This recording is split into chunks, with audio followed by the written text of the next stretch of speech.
Home guard के स्थापना दिवस कार्यक्रम में सीएम ने की शिरकत, कहा जहां कम वहां हम के सिद्धांत पर काम करते हैं होमगार्ड।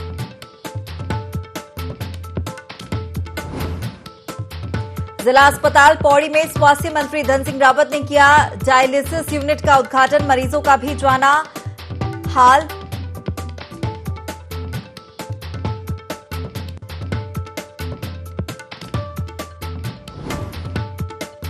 विधानसभा सत्र को लेकर नेता प्रतिपक्ष यशपाल आर्य ने सरकार पर बोला हमला, कहा सरकार के पास नहीं थे विपक्ष के सवालों के जवाब, सत्र पर उठाए सवाल।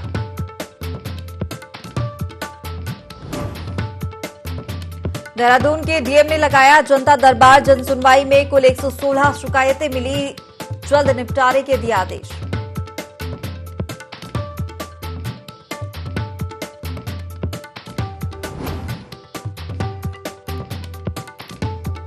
रुड़की में चला अवैध निर्माणों के खिलाफ प्राधिकरण का डंडा, कई अवैध निर्माणों को किया सील।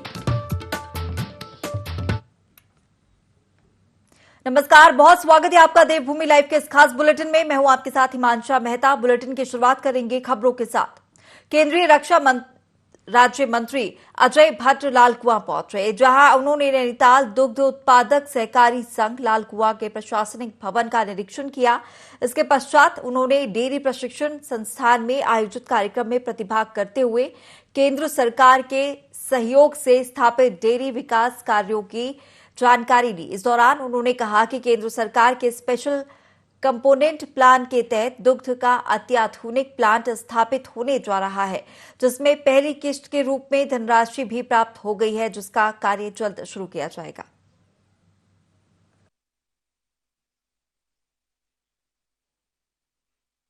भारी भरकम बजट नैनीताल दुग्ध संघ के लिए लगभग 61 करोड़ 74 लाख रुपए का स्वीकृत हुआ है। मैं उसके लिए पहले तो माननीय मुख्यमंत्री जी का, माननीय दुग्ध विकास मंत्री जी का और माननीय इस क्षेत्र के जनप्रिय सांसद अजय भट्ट जी का धन्यवाद ज्ञापित करता हूं। और निश्चित रूप से जहां से हमको धनराशि मिलती है तो उसमें भारत सरकार का बहुत बड़ा रोल है। माननीय नरेंद्र मोदी जी की सरकार में माननीय अजय भट्ट जी राज्य मंत्री के रूप में हैं और इस क्षेत्र के सांसद हैं, तो कहीं न कहीं उनका भी बहुत बड़ा योगदान इस बजट को पास कराने में है। और उनकी लोकसभा के अंतर्गत ये दुग्ध संघ आता है, तो निश्चित रूप से उनका शुरू से लगाव रहा है कि ये दुग्ध संघ आगे बढ़े। उसी को दृष्टिगत रखते हुए वह धनराशि जल्दी खर्च हो और जल्दी यहाँ पे कार्य प्रारंभ हो। मैं केंद्र सरकार को बधाई देना चाहता हूँ कि उन्होंने 61 करोड़ 74 लाख रुपए, लगभग 62 करोड़ ही इसको मानिए, स्पेशल कंपोनेंट प्लान के अंतर्गत यहाँ पर कम से कम 1.5 लाख लीटर की कैपेसिटी का जो दुग्ध संघ का प्लांट इत्यादि जो सारी चीज़ें होती हैं उसको बनाने के लिए स्वीकृति दी है और धनराशि उपलब्ध हो गई है। तो कहाँ पर बनेगी, कैसी बनेगी, क्योंकि बार बार धनराशि नहीं मिलती है। केंद्र सरकार बार बार हर जगह पर हमको जो हमारी अपेक्षाएं हैं उससे बढ़कर सहायता कर रही है। केंद्र सरकार से हमें राज्य सरकार और हमारे अधिकारियों के प्रयास से 61 करोड़ 74 लाख रुपए मिले हैं 1.5 लाख लीटर कैपेसिटी का डेयरी स्थापित करने के लिए। उसके संबंध में माननीय केंद्रीय राज्य मंत्री रक्षा यहाँ निरीक्षण करने आए थे और वो बिल्कुल आधुनिक प्लांट होगा और प्लांट की स्थापना के बाद लोगों को स्वरोजगार भी मिलेगा और लोग स्वरोजगार की दिशा में अपना कदम बढ़ाते हुए अपनी आर्थिक स्थिति भी। प्रदेश के स्वास्थ्य मंत्री डॉक्टर धन सिंह रावत पौड़ी पहुंचे, जहां उन्होंने जिला अस्पताल पौड़ी में डायलिसिस यूनिट का उद्घाटन किया। इस दौरान उन्होंने भर्ती मरीजों के स्वास्थ्य का हालचाल भी जाना। वहीं उन्होंने कहा कि पौड़ी में डायलिसिस से ग्रसित मरीजों को उपचार के लिए देहरादून जाना पड़ता था, लेकिन अब मरीजों को लाभ देने के उद्देश्य से जिला अस्पताल पौड़ी में डायलिसिस यूनिट की शुरुआत की जा चुकी है। वहीं यहां पर सभी मरीजों को निःशुल्क उपचार किया जाएगा।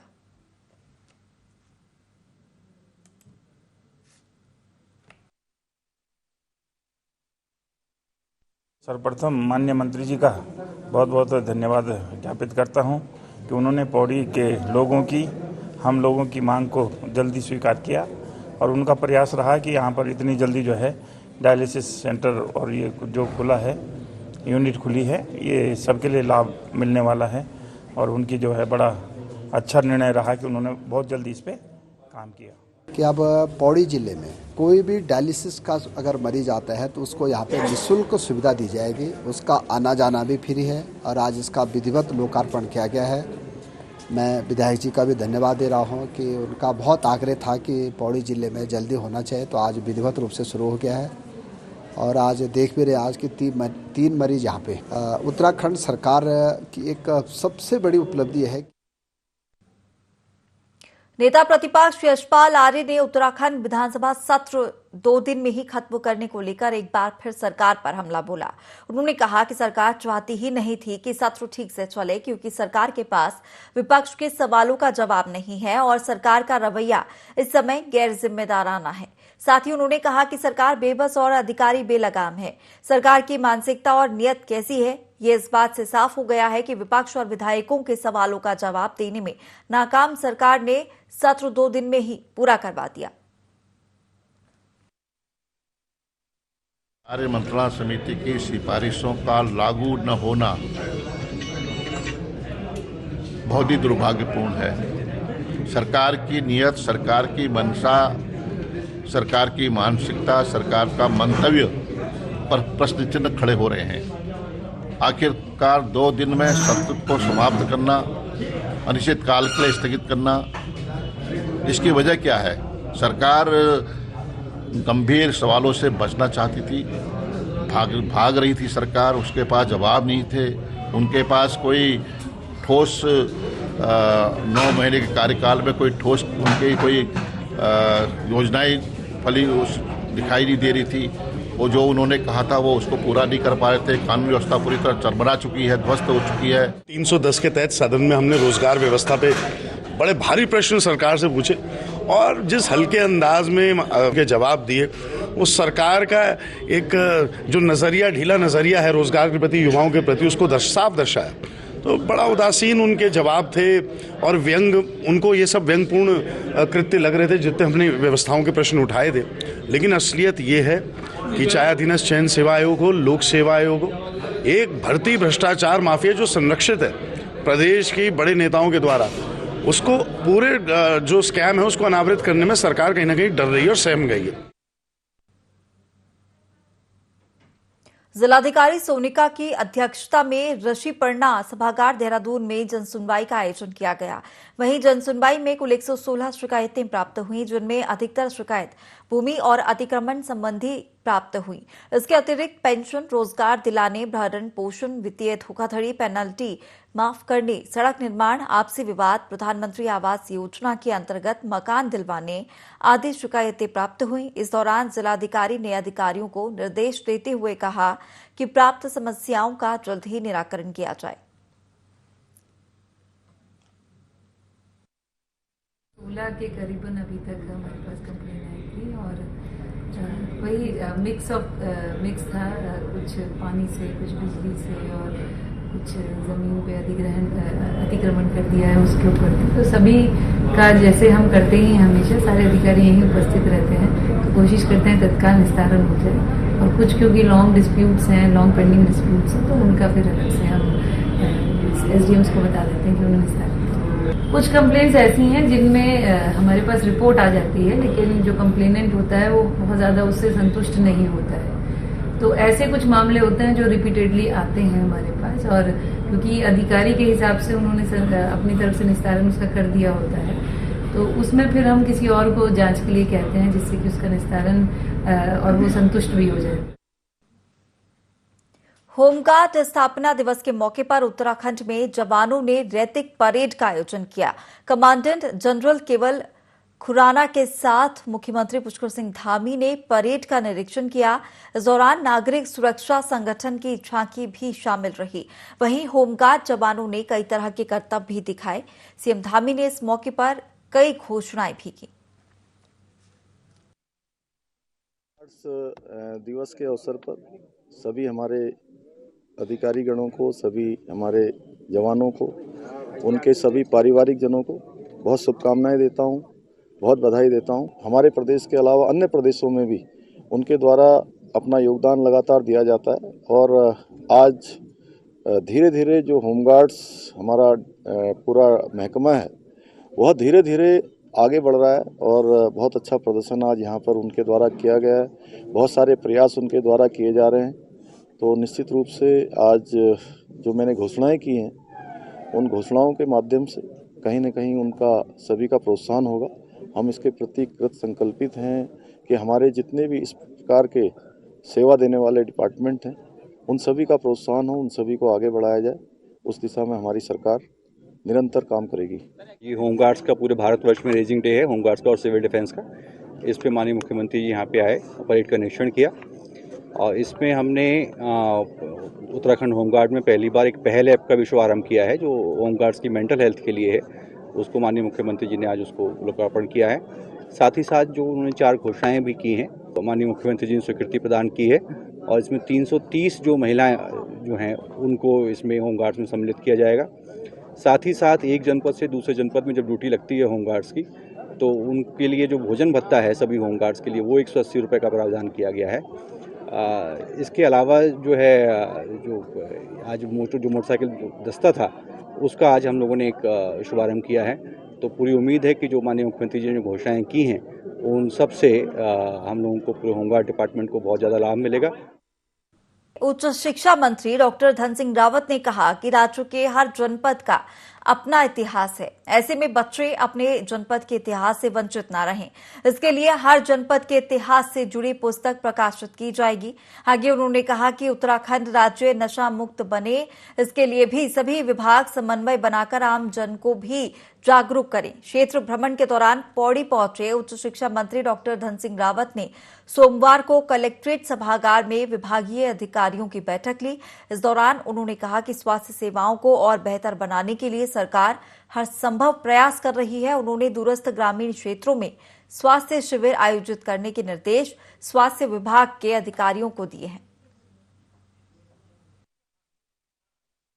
उत्तराखंड की हिस्ट्री की एक अलग किताब बना रहे हैं और उस किताब में उत्तराखंड के आंदोलन से लेके यहाँ के 52 गढ़ों का इतिहास से लेके यहाँ के जितने महापुरुष हैं उनका हर प्रकार की चीजें उसमें देने की हमारी इच्छा है और उस पर काफी काम चल रहा है।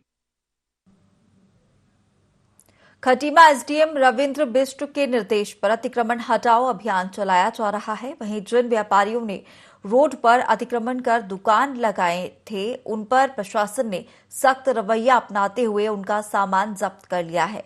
वहीं अतिक्रमण हटाए जाने की इस कार्रवाई से व्यापारी और व्यवसायियों में हड़कंप मचा हुआ है। बता दें कि अतिक्रमण की वजह से आम जनता का रोड पर चलना मुश्किल हो गया है और इसके साथ ही दुर्घटनाओं की संभावनाएं भी बढ़ती जा रही हैं और इसी क्रम में प्रशासन के द्वारा लगातार अतिक्रमण हटाने की कार्रवाई की जा रही है।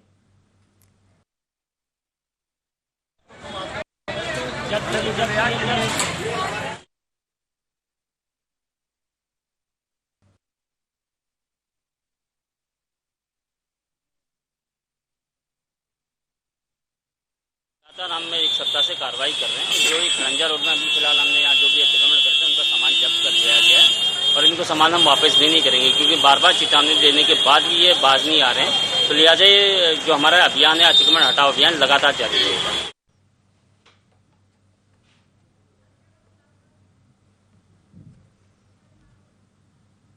रुड़की के भगवानपुर इलाके में एक युवक की हत्या के मामले में पुलिस ने पर्दाफाश किया है।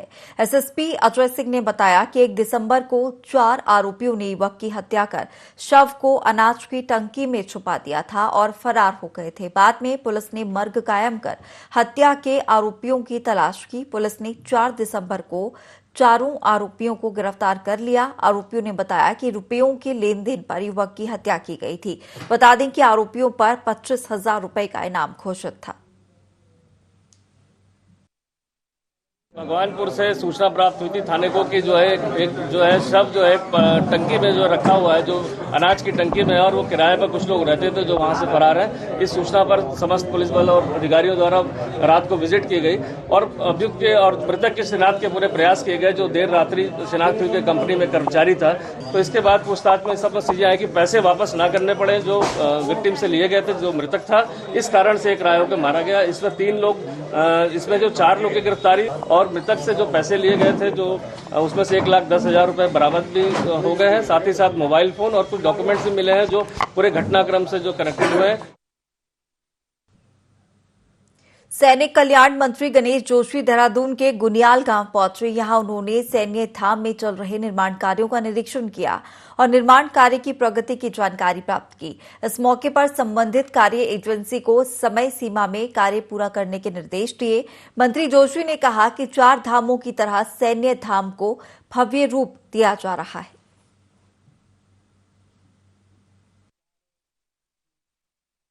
और 1734 शहीद परिवारों के घर जाकर उस घर की पवित्र मट्टी को लेकर हम आए हैं, जो हमारे जीवन ज्योति के नीचे हम डालेंगे। तो इस भावना के साथ हम इसको बना रहे हैं और निश्चित ही ये जब बनकर तैयार होगा तो अपने आप में एक अनूठा होगा, क्योंकि हमने देश के सारे स्मारकों का अध्ययन करने के बाद इसको ड्राइंग किया। उत्तरकाशी के मोरी विकासखंड में भालू ने एक बुजुर्ग पर हमला कर दिया, जिसे इलाज के लिए देहरादून रेफर किया गया है। बताया गया है कि मसूरी गांव निवासी मुनमुरी सिंह अपने खेत में काम कर रहे थे, तभी घात लगाए बैठे भालू ने उन पर जानलेवा हमला कर दिया। उनकी चीख पुकार सुनकर आसपास मौजूद लोगों ने उन्हें बचाने का प्रयास किया।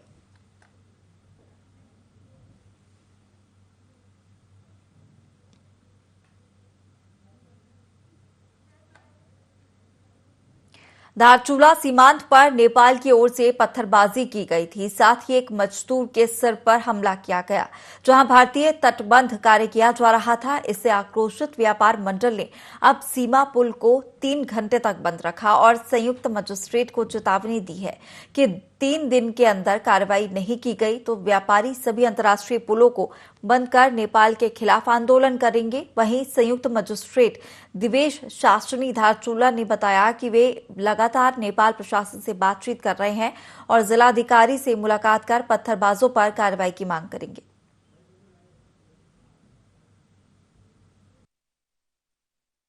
संयुक्त मजिस्ट्रेट महोदय को एक ज्ञापन दिया है और पूर्व में हमने कोई सूचना नहीं दी, लेकिन नेपाल सरकार द्वारा, नेपाल के प्रहरी द्वारा जो हमारे व्यापारी भाइयों को और हमारे स्थानीय जनता को, स्थानीय महिलाओं को जो इन लोगों ने बेरहमी से लाठी चार्ज और लात घुस्सू से मारा है, उसके खिलाफ हम लोगों ने अभी यहाँ विरोध जताया है। इसके लिए हमने पुल बंद किया है और पुल बंद करने के बाद अभी वार्ता के पश्चात 3 दिन का समय मांगा है हमारे स्थानीय प्रशासन महोदय ने, और 3 दिन के बाद यदि इसमें सख्त कार्रवाई नहीं की जाएगी तो तत्पश्चात हम लोग 4थे दिन के बाद यहाँ पर तंबू गाड़कर अनशन में भी बैठेंगे और कोई पुल नहीं खोलने देंगे। इसलिए बाजार भी बंद रहेगा। लगातार हम लोग आंदोलन होंगे। अभी मेरे व्यापार संघ वाले लोग। चलिए, बुलेटिन में फिलहाल इतना ही। आप बने रहिए IND 24 के साथ।